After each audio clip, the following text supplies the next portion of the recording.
Dans certains endroits, ce retrait a déjà commencé. Les Irakiens ont repris le contrôle du camp de réfugiés d'Ashraf, un camp situé à une 60aine de kilomètres au nord de Bagdad. C'est là que vivent les moudjahidines du peuple depuis plusieurs années. Ces Iraniens qui s'opposent au régime de Téhéran accusent les forces spéciales irakiennes de les avoir attaqués le 28 juillet dernier. Souzana Dorag a rencontré un membre d'une famille qui vit dans le camp. Et attention, certaines images peuvent choquer. Elam Zakeri vit avec son mari et ses enfants en banlieue parisienne. Elle a peur pour sa sœur qui fait partie des 3500 Iraniens enfermés dans le camp d'Ashraf.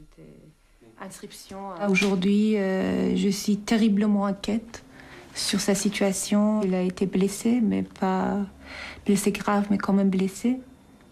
Et que je pense que s'il y aura une deuxième attaque, ça sera fini pour elle. Elam Zakeri a toutes les raisons de s'inquiéter. Des unités spéciales de l'armée et de la police irakienne ont attaqué le camp le 28 juillet dernier. Sur place, les Iraniens ont pu filmer l'assaut. Les images sont insoutenables. Les forces de sécurité ont attaqué des civils sans défense à coups de matraque, de haches, avec des armes à feu.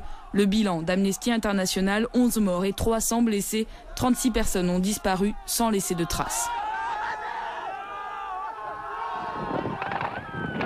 Il n'arrive pas à marcher.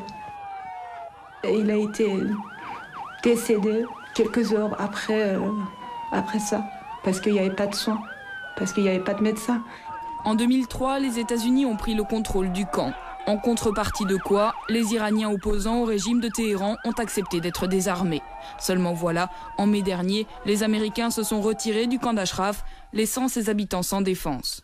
Le gouvernement irakien a visiblement décidé de contenter l'Iran et Téhéran a posé ses conditions. Le camp d'Ashraf doit être rasé.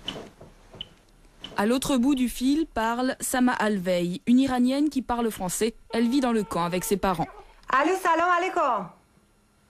Nous craignons qu'une deuxième attaque et un deuxième crime contre l'humanité se reproduisent parce que ces forces sont toujours présentes. Les 4 coins d'entrée d'Ashraf sont toujours pris par les forces irakiennes et donc par exemple les voitures avec des aliments et tout, ils ne peuvent pas rentrer à Ashraf en fait. Ils ne laissent pas rentrer les journalistes.